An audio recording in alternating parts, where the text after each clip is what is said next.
आपका India time 24 news में। मैं आपके साथ सुरभि। भारत में आए दिन सुर्खियों में रहस्यमयी चीजें देखने को मिल जाती हैं। हमने रामायण और महाभारत में कई ऐसी कहानियां सुनी हैं जिसमें ऋषि मुनि हजारों साल तक तपस्या करते हैं और भगवान प्रकट होते हैं और उन्हें मोक्ष भी मिल जाता है। कुछ ऐसी ही कहानी तिब्बत से 2 किलोमीटर दूर बसे गांव गियू की है। यहाँ एक बौद्ध भिक्षु करीब 550 साल से तपस्या में लीन है। हैरानी की बात यह है कि आज भी उसके बाल और नाखून बढ़ रहे हैं।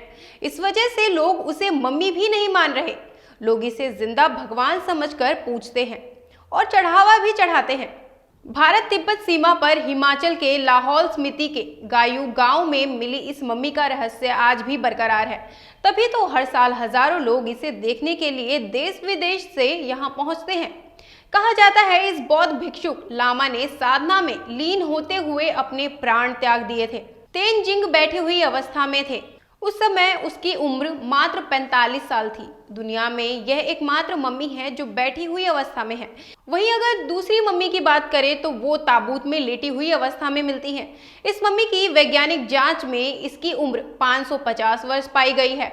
मम्मी बनाने में एक खास किस्म का लेप मृत शरीर पर लगाया जाता है, लेकिन इस मम्मी पर किसी किस्म का लेप नहीं लगाया गया था।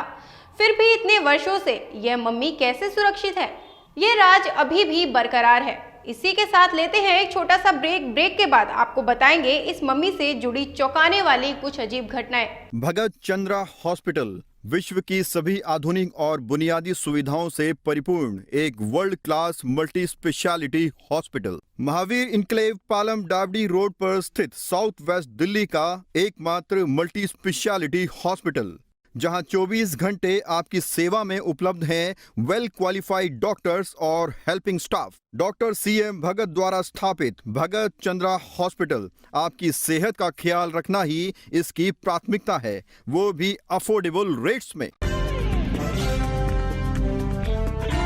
ब्रेक के बाद स्वागत है आपका। स्थानीय लोगों के अनुसार चौंकाने वाली सबसे बड़ी बात यह है कि इस मम्मी के बाल और नाखून आज भी बढ़ते रहते हैं।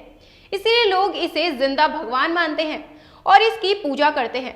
1974 में यहाँ आए भूकंप में यह मम्मी जमीन में दफन हो गई थी। 1995 में ITBP के जवानों को सड़क बनाते समय खुदाई में यह मम्मी फिर मिल गई। कहते हैं कि इस खुदाई के समय इस मम्मी के सिर पर कुदाल लगने की वजह से खून तक निकल आया था, जो कि सामान्य तौर पर संभव नहीं है। पेंसिल्वेनिया विश्वविद्यालय के शोधकर्ता विक्टर मेयर के अनुसार गयू में स्थापित मम्मी लगभग 550 साल पुरानी है। सैकड़ों वर्ष पहले बौद्ध भिक्षुओं का व्यापार के सिलसिले में भारत और तिब्बत के मध्य आना जाना था। उस समय एक बौद्ध भिक्षुक सांगला तेनजिंग यहाँ मेडिटेशन की मुद्रा में बैठे और फिर उठे ही नहीं। उस समय ही इनके शरीर को एक स्तूप में संभाल कर रख लिया गया था। कहा जाता है कि ये मम्मी यहाँ के लोगों के लिए भगवान से कम नहीं है।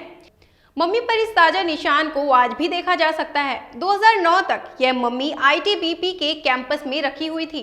देखने वालों की भीड़ ने इस मम्मी को देखकर अपने गांव में स्थापित कर लिया। गयू गांव पहुंचने के लिए आप शिमला और मनाली दोनों जगहों से जा सकते हैं। फिलहाल इस खबर में इतना ही। बाकी खबरों के लिए देखते रहिए इंडिया टाइम 24 न्यूज। नमस्कार। खबरों से खबरदार रहने के लिए चैनल को सब्सक्राइब करें और प्रेस करें बेल आइकन।